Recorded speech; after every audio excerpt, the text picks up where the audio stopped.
My name's Ethan Carter, and I'm just a regular guy trying to make sense of the mess my life's become. Married 7 years to my wife, Natalie, both of us pushing 35, living in a quiet little suburb outside Columbus, Ohio. Thought we had a decent thing going, not storybook perfect, but solid, you know? Work hard, pay the bills, plan for a future we never quite nailed down. Last weekend, though, everything I thought I knew about us got turned upside down, and I'm still reeling, hands trembling as I try to get this all out. It started last Thursday, same as any other morning. I'm up at 6, brewing coffee in our cramped kitchen, scrolling through my phone for the day's news while Natalie sleeps in. She's always been a late riser, says my early mornings mess with her beauty rest, so we've had separate wake-up routines for years. Keeps things peaceful, or so I thought. By 8, I hear her upstairs, her pop playlist blasting through the walls as she gets ready. She's packing for this big girls' weekend at a vineyard in Virginia, some fancy wine-tasting getaway she's been hyping for weeks. I'm happy for her. She works hard at her marketing job, deserves a break. Around 9, she comes downstairs, lugging this sleek leather suitcase I bought her for our 5th anniversary. Cost me 2 weeks' pay, but her smile when she opened it made it worth it. Or so I told myself. She's all casual, tossing her hair, and mentions her friend Jenna's boyfriend was supposed to drive them, but backed out last minute. Then she hits me with it. Babe, could you drive us? It's only 4 hours each way, and you'd have the house to yourself all weekend. I pause. I've been looking forward to catching a Reds game with my buddy Mike on Saturday, maybe grilling some burgers after. But Natalie does this thing. Leans in close, eyes all soft and pleading, and I cave. Always do. So I say sure, I'll drive. By 10:30, I'm behind the wheel of my old Ford pickup, Natalie up front, her 3 friends, Jenna, Claire, and Brooke, piled in the back with their bags and a cooler stuffed with snacks and drinks. First hour's fine. They're chatting about work drama, some reality show I've never seen, laughing over stuff I don't follow. I keep quiet, focus on the highway, let them have their fun. Natalie's got her phone out, snapping selfies, barely glances my way. Normal, I guess. By hour 2, they're dipping into the cooler, passing around canned cocktails, those fruity ones you see at gas stations. Not enough to get sloppy, but enough to loosen them up. Their voices get louder, their laughs sharper. I'm just the driver now, invisible, which is when I hear it. They're talking about their relationships, griping about boyfriends and husbands. Claire's going off about how her guy never helps around the house, and then Natalie pipes up, clear as day. Oh, Ethan? He's like a stray cat. Toss him a treat, and he's purring at your feet. So easy to keep in line. The truck goes dead quiet for a heartbeat. Then they all crack up, cackling like it's the funniest thing ever. My hands grip the steering wheel so tight my knuckles ache, but I don't say a word. Just stare straight ahead, feeling my face heat up. They know I heard. How could they not? But nobody acknowledges it. They just switch topics, start yammering about wine pairings, or whatever. I'm left sitting there, those words burning into me. Stray cat. Easy to keep in line. 7 years of marriage, and that's how she sees me? Some dumb animal she's got on a leash. The rest of the drive's a blur. I answer their questions with grunts or single words, but inside, my head's spinning. I keep replaying every moment of our life together, wondering how I missed this. When we pull up to the vineyard, some ritzy place with rolling hills and a main house that looks like it belongs in a magazine, Natalie and her friends spill out, all giggles and excitement. I step out to help with their bags, but they're already halfway to the entrance. Natalie doesn't even turn around, just calls back. Hey, don't forget to vacuum the living room before I'm back. It's gross. Then she laughs, and her friends join in, like it's a running joke. No thank you. No nothing for the 8 hours I'm committing to this round trip. Just it's gross, and I'm left standing there by my truck, feeling like I've been kicked in the chest. The drive home is brutal. For hours of silence, no radio, no distractions, just me and my thoughts. I start picking apart our marriage, seeing things I never questioned before. Like how I stopped playing pickup basketball with the guys because Natalie said it was a waste of time. Or how we always visit her parents for Christmas. Never mind, because hers are more traditional. How I wanted to save my last raise for a new toolbox, but somehow it went to her yoga retreat instead. By the time I pull into our driveway at dusk, I'm not just hurt. I'm angry. The house feels wrong when I walk in, like it's hers, not ours. Her candles everywhere, her throw pillows, her art on the walls. Where's my stuff? Tucked away in the garage, out of sight. I head to our home office to check some work emails, trying to shake it off. That's when I notice Natalie's tablet sitting there, still logged into her messaging app. I'm not a snooper, never have been, but after what she said, I can't stop myself. 2 hours later, I'm still scrolling, my stomach churning. Messages between her and Jenna, going back years. Natalie bragging about how she trained me to do what she wants, how she shuts me down when I push back, how she and Claire joke about their projects, me and Claire's husband. It's like reading about a stranger's life, except it's mine, and I'm the punchline. I don't sleep that night. By morning, something's shifted in me. The hurt's still there, raw and heavy, but there's a spark of something else, resolve, maybe. I'm done being her stray cat. I call Mike, tell him I need to talk. He says he'll be over tomorrow. Natalie's coming back Sunday night, expecting her obedient husband to be waiting with the house spotless. She's in for a surprise. It's Saturday morning, the day after that brutal road trip to the vineyard, and I'm sitting at the kitchen table with a cold cup of coffee, staring at the wall. My name's Ethan Carter, and I'm still trying to wrap my head around what I heard my wife, Natalie, say yesterday. 7 years married, and she called me a stray cat she's got purring at her feet, easy to keep in line. Those words are stuck in my brain, looping like a bad song, and the messages I found on her tablet last night, years of her mocking me, joking with her friends about how she's got me trained, have left me hollowed out. I barely slept, just laid there in our bed, wondering how I got here. The house is too quiet, like it's holding its breath. Natalie's off at that fancy vineyard in Virginia with her friends Jenna, Claire, and Brooke, not due back until tomorrow night. I've got the whole weekend to figure out what's next, but right now, I'm stuck, replaying every moment of our marriage through this new, ugly filter. Did she ever respect me? Was I just a tool to her, something to mold into whatever made her life easier? I keep thinking about the little things, how she'd roll her eyes when I talked about fixing up my old motorcycle, how she'd forget to tell me about plans with her friends until I'd already made my own, how our vacations were always her picks, never mine. It's like I've been sleepwalking through my own life. Around 10, my buddy Mike texts to say he's on his way. I called him last night, told him I needed to talk, and he didn't hesitate. Mike's been my best friend since high school, the kind of guy who'd drop everything if you needed him. When he shows up, he's got a couple of breakfast sandwiches from the diner down the street, hands one to me without a word. We sit on the back porch, the spring air cool but heavy with the promise of rain. I don't know where to start, so I just blurted out, the whole story. The drive, Natalie's stray cat comment, the laughter, the tablet messages. Mike listens, doesn't interrupt, just nods now and then, his jaw tightening as I go on. When I'm done, I show him a few of the worst messages, the ones where Natalie brags to Jenna about how she gets me to do whatever she wants by playing nice for a day or two, then icing me out if I don't fall in line. There's one from last summer, right after I spent a weekend painting the guest room because she wanted it done before her mom's visit.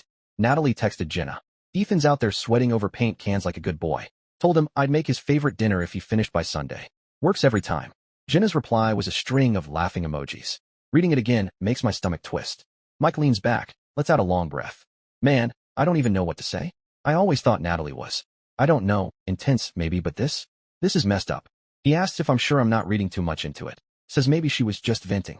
I get why he's cautious. Mike's known us both forever, but I pull up another message, this one from a month ago. Natalie telling Claire she only agreed to let me buy a new TV because she knew it'd keep me distracted while she planned a girl's trip I didn't even know about. Mike shakes his head. All right, yeah, that's not venting. That's calculated. I tell him I can't stop there. After what I found, I need to know how deep this goes.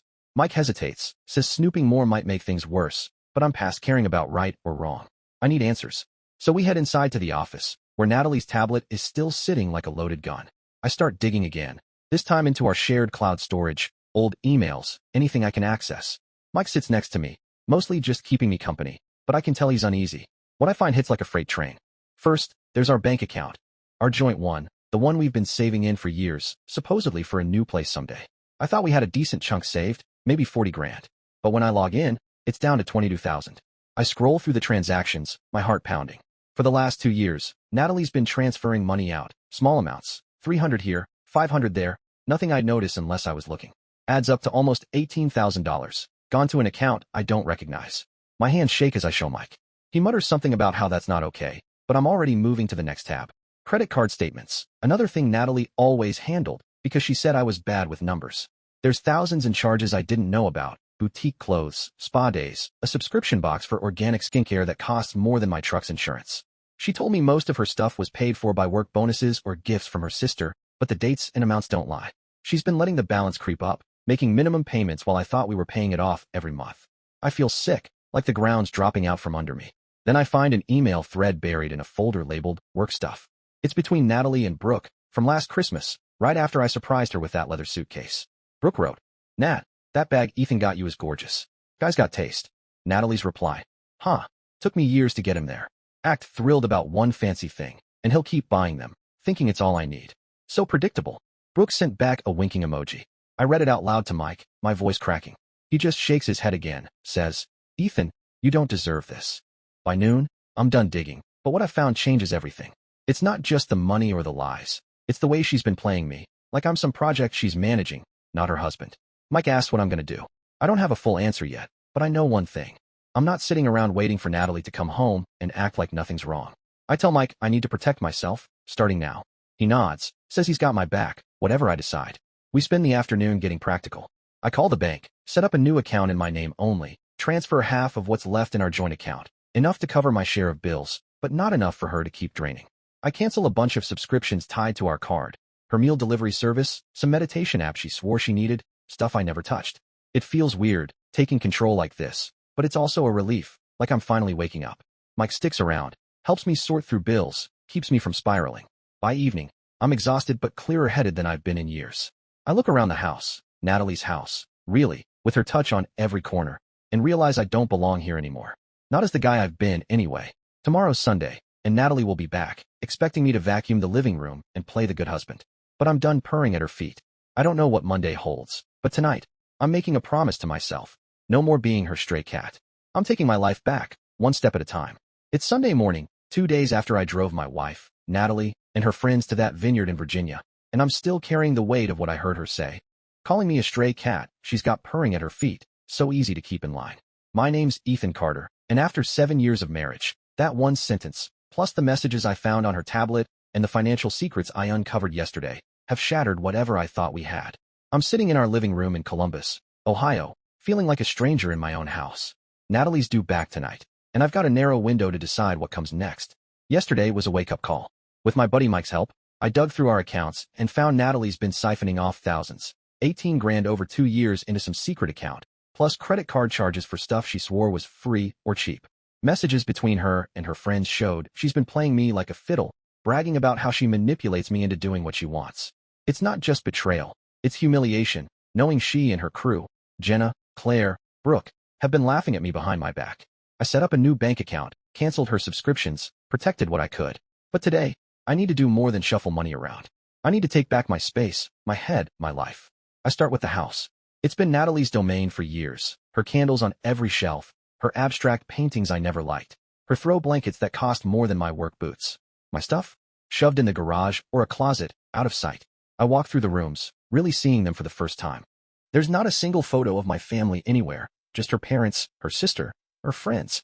Even our wedding picture, the one I loved because we were laughing in it, got replaced with some posed shot she picked for Instagram. I feel a pang, but it's not nostalgia. It's anger, mixed with something sharper, determination. I grab a box from the basement and start packing up her decorations. Not throwing them out.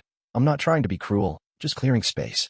The candles go in first, then the pillows, the wall art with quotes about dreams and vibes. I take down her family photos, leave mine in their place. One of me and my dad fishing when I was a kid, another at my sister's graduation where we're all grinning like idiots. It's small, but it feels like reclaiming territory. I rearranged the furniture too, moved the couch back to where I liked it before Natalie insisted it, blocked the flow. Screw the flow. This is my house too. By noon, I'm sweating, not just from the work, but from the weight of what I'm doing. Every change feels like a step away from the guy I've been, Natalie's good boy, as she called me in one of those damn messages. I head to the bedroom next, the one place I thought was ours.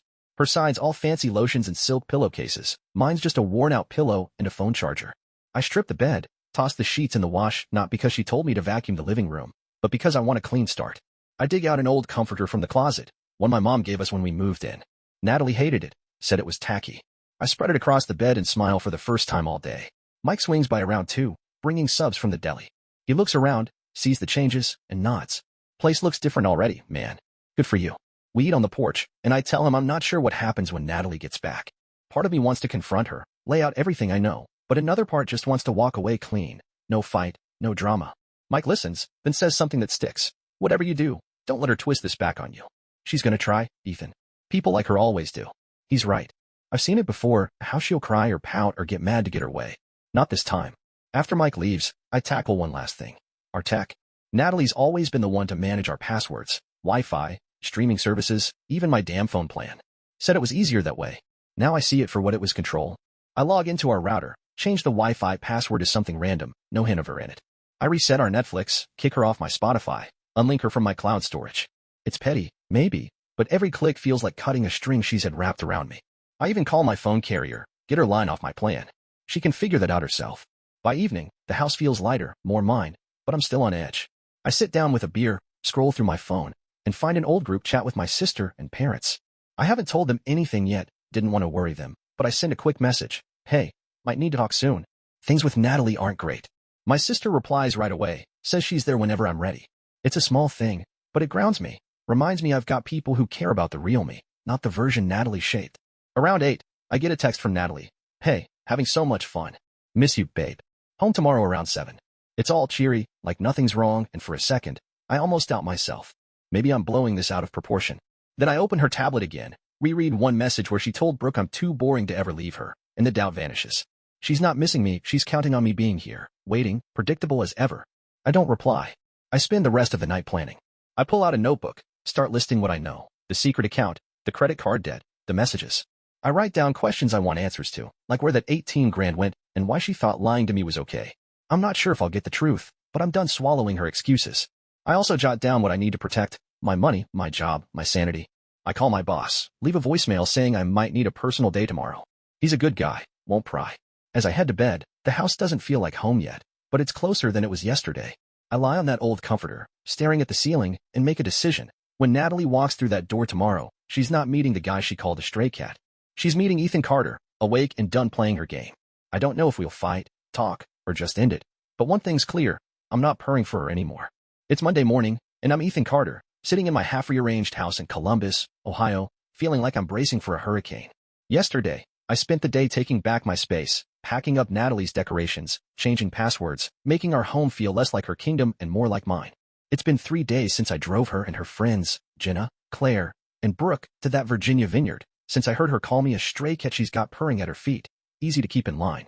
7 years of marriage, and those words, plus the lies I uncovered, $18,000 siphoned from our savings, secret credit card charges, messages mocking me, have cracked something in me. Natalie's due back last night, but her flight got delayed, so she's coming home any minute now. I'm ready, or at least I'm trying to be. Last night, I barely slept, just lay there running through what I'd say when she walked in. I've got a notebook full of evidence, bank transfers, credit card statements, screenshots of her texts to her friends about how she's got me trained. My buddy Mike warned me she'd try to twist things, make me the bad guy, and I know he's right. Natalie's got a way of turning tears into weapons, of making you feel guilty for her mistakes. But I'm done being her doormat. I called in sick to work today, told my boss I needed a personal day. He didn't ask questions, just said to take care of myself. Good man. Around 9, my phone pings with a text from Natalie. Just landed, grabbing an Uber. Be home soon. Missed you. That cheery tone again, like nothing's wrong, like she didn't spend a weekend laughing at me with her friends. I don't respond, just set the phone down and double-check my setup. The dining table's covered with my evidence, laid out like a courtroom exhibit. Bank records, printed messages, even a sticky note with the exact date she started moving money to her secret account. I've got my phone charging nearby, set to record if things get heated, checked with a lawyer friend yesterday, and it's legal here as long as I'm in the room. I'm not playing dirty, just protecting myself. By 10, I hear a car pull up. My heart's pounding, but I force myself to stay calm, sitting at the table like I'm waiting for a business meeting. The front door opens, and there's Natalie, rolling in with that leather suitcase I bought her, hair perfect, wearing a sundress like she's stepping out of a magazine. She calls out, "Babe, I'm back." God, that trip was amazing, but I'm beat. Then she sees me at the table, sees the papers, and her smile falters. "Ethan, what's all this?" I don't stand, just gesture to the chair across from me. "Sit down, Natalie. We need to talk." My voice is steady, which surprises me. She hesitates, then drops her bag and sits, crossing her arms. "Okay, what's wrong? You're acting weird." I slide the bank statements toward her, the one showing $18,000 gone. "Start here. Where's this money, Natalie? Our money, from our savings?" Her eyes flick to the papers, and I see the gears turning. "What are you talking about?" I don't know. Maybe it's for bills or something. Why are you digging through our accounts?" "She's good. I'll give her that," already deflecting. I lean back, keep my tone even. "Bills don't go to a separate account I've never heard of. 2 years, $300 to $500 a month. Explain it." She shifts, tucks her hair behind her ear, a nervous habit. "Ethan, you're blowing this out of proportion. I was saving for a surprise, okay? Like, maybe a trip for us." I pull out the credit card statements next, the ones with her spa days and boutique purchases. "A surprise, huh? Like these? You said your sister paid for half this stuff, but it's all here, maxing out our card while I'm working overtime to cover it." Her face flushes, and she snaps. "So what? I can't have nice things? I work hard too, Ethan." That's when I play the recording. Just a snippet, from my phone, of her voice in the car. "Ethan? He's like a stray cat. Toss him a treat, and he's purring at your feet. So easy to keep in line." Followed by her friend's laughter. Her eyes go wide, then narrow. "You recorded me? That's low, Ethan, even for you." I shake my head. "Didn't record you. I heard it live, driving you and your friends 4 hours each way for your little getaway. Keep going, Natalie. Tell me how I'm overreacting." She switches tactics, tears welling up. "It was a joke, babe. You know how we get when we're drinking, just girl talk. I didn't mean it. Her voice cracks, but I've seen this show before. I push the printed messages toward her, the ones where she brags to Jenna about manipulating me, calling me predictable, joking about how she shuts me down when I want something. Jokes don't last 7 years, Natalie. This isn't girl talk. This is you lying to my face, taking our money, treating me like a fool. She's crying now, real tears, but there's an edge to it, like she's still calculating. I'm sorry, okay? I messed up. Can't we work through this? We've been together 7 years, Ethan. Doesn't that mean anything? I want to believe her, God. Part of me still loves the woman I thought she was. But then I remember the message where she told Brooke I'd never leave because I'm too boring to start over. I stand up, done with the table, done with her script. I changed the locks yesterday, I say, watching her face. Your stuff's in the guest room for now. You can stay tonight, but we're not playing house anymore. I'm done being your stray cat. Her jaw drops, and for a second, she's speechless. Then she's on her feet, voice rising. You changed the locks? Are you serious? This is my house too. I nod to the papers. Not when you're stealing from it. It's not. Figure out where that money went, Natalie, or my next call's to a lawyer. She storms upstairs, slamming the bedroom door. I hear her on the phone, probably calling Jenna or her mom, spinning her version of this. I sit back down, heart still racing, but there's a strange calm settling in. I didn't yell, didn't lose it, just said what needed saying. My phone buzzes with a text from Mike. You good? I reply, yeah, for now. But I know this isn't over. Natalie's not the type to back down, and I'm not sure what she'll throw at me next. I spend the afternoon keeping my distance. She stays upstairs, comes down once for water, doesn't look at me.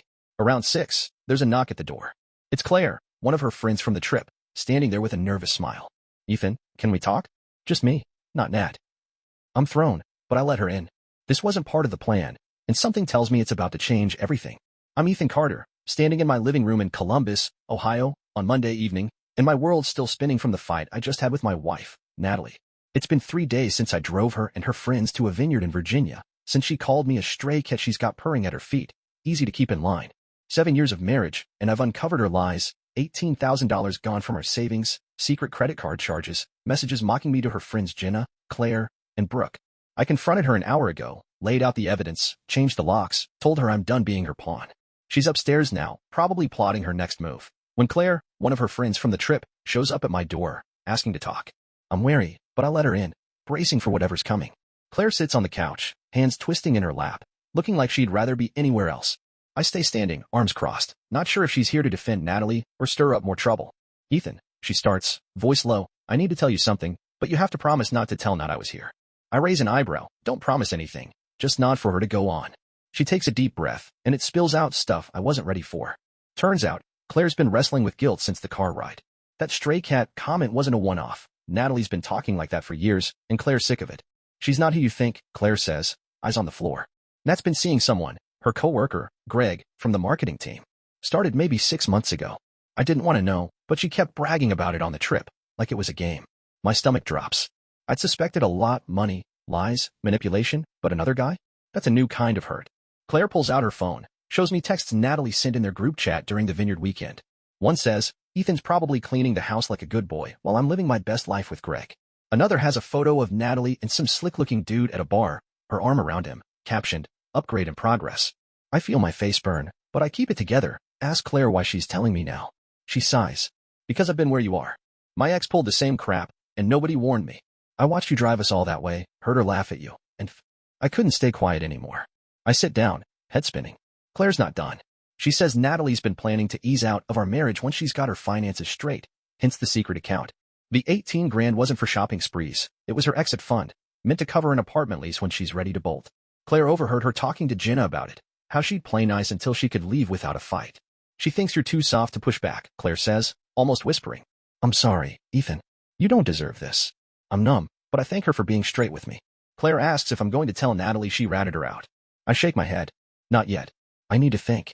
She nods, says she's cutting ties with Natalie after this, then leaves. Upstairs, Natalie's still on her phone, oblivious. I don't go up there. Instead, I grab my notebook, add Claire's info to my list of evidence. Greg, the affair, the exit plan. It's not just about money or insults anymore. It's about her building a whole other life while I'm playing the fool. I sleep on the couch that night, or try to. By morning, Natalie's acting like nothing happened, making coffee, humming like we're fine. I don't take the bait. I tell her I'm heading out for a bit, need space. She frowns, says, don't make this bigger than it is, babe. We can fix it. I just grab my keys and go. Outside, I call Mike, fill him in on Claire's bombshell. He's pissed, says I should kick her out, but I'm not ready for that yet. I need a plan, something solid, not just rage. I drive to a coffee shop, sit with my thoughts. The affair hurts, but it's the exit fund that stings deeper, knowing she's been plotting to ditch me while I'm fixing her car, paying her bills, believing we're a team. I pull up my bank app, check the new account I opened. It's got enough to keep me going, but I need to protect more. I call my sister, Emily, tell her everything. She's quiet at first, then says, Ethan, come stay with me for a bit. You don't have to face this alone. It's tempting, but I'm not running, not yet. By afternoon, I'm back home, and Natalie's gone to work like it's any other day. I use the time to dig deeper, check her laptop, unlocked, for once. There's an email from Greg, vague but flirty, about meeting up next week. I screenshot it, save it to a thumb drive. I also find a lease application for an apartment downtown, dated last month, in her name only. Claire wasn't lying.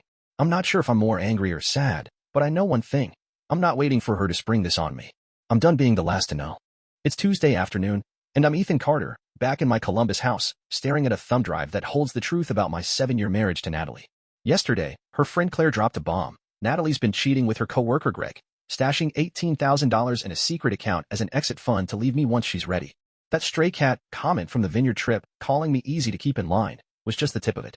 I've got screenshots, bank records, even an email from Greg, and a lease application proving she's planning a new life without me. My heart's heavy, but my head's clear. I'm not her pawn anymore, and today, I'm drawing a line. Natalie's at work, so I've got the house to myself. I start by securing what's left of our life together. I call the bank, freeze our joint account completely, no more transfers until we sort this out.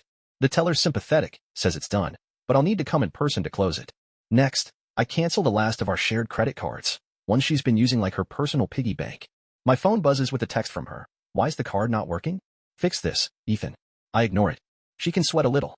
I head to the garage, where my old toolbox sits, dusty from years of neglect. Natalie always said my tinkering was a waste, so I stopped. Now, I pull out my motorcycle parts, half a project I abandoned when she complained about the mess. I spend an hour cleaning them, not because I'm fixing it today, but because it's mine, something she didn't control. It feels good, like I'm dusting off a piece of myself.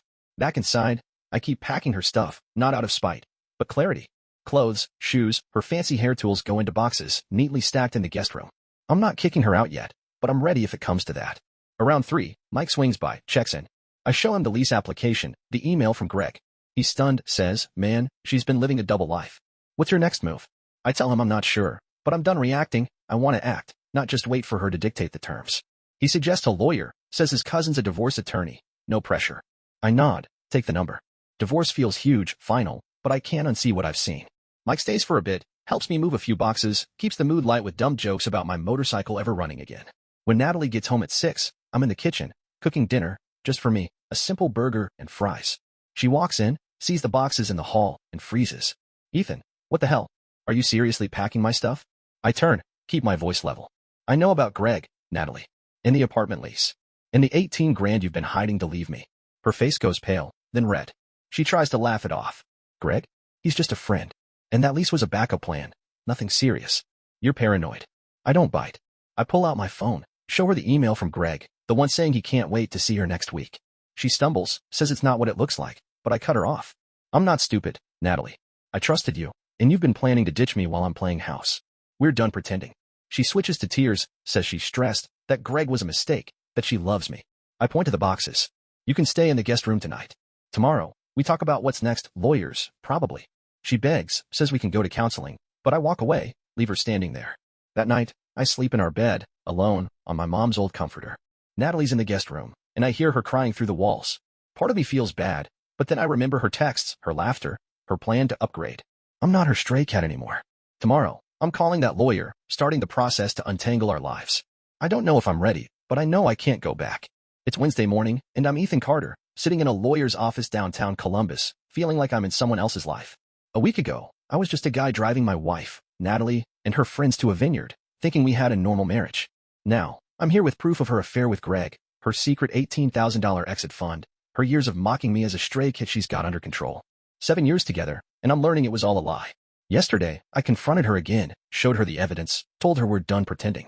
She's in the guest room at home, and I'm meeting with Mike's cousin, Sarah, a divorce attorney, to figure out what's next. Sarah's office is small, cluttered with files, but she's sharp, no nonsense. I lay out everything, bank statements, screenshots, Claire's info about the affair, the lease application. Sarah listens, takes notes, says I've got a strong case for protecting my assets, especially since Natalie's been hiding money.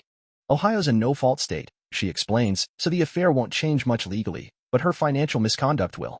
We can push for a fair split. Maybe get some of that 18 grand back. I nod, overwhelmed. She asks what I want. Divorce? Separation? Time to think. I say divorce, but my voice shakes. It's real now. Back home, Natalie's waiting in the living room. No tears this time, just a cold stare. So, you're really doing this? Throwing away 7 years over some texts and a bank account. I sit across from her, keep it calm. It's not the texts, Natalie. It's you cheating, lying, planning to leave me while I'm paying for your life. I'm done. She leans forward, voice sharp. You went through my stuff, Ethan. That's a violation. I could make this messy too. I shrug. Go ahead. I've got proof, and I'm not hiding anything. She flinches, like she didn't expect me to push back. She tries a new angle, says she's willing to try counseling, that Greg was a stupid fling because she felt neglected. I almost laugh. Neglected? I worked overtime for her trips, her clothes, her dreams, while mine got shelved. I tell her counseling's off the table, trust is gone.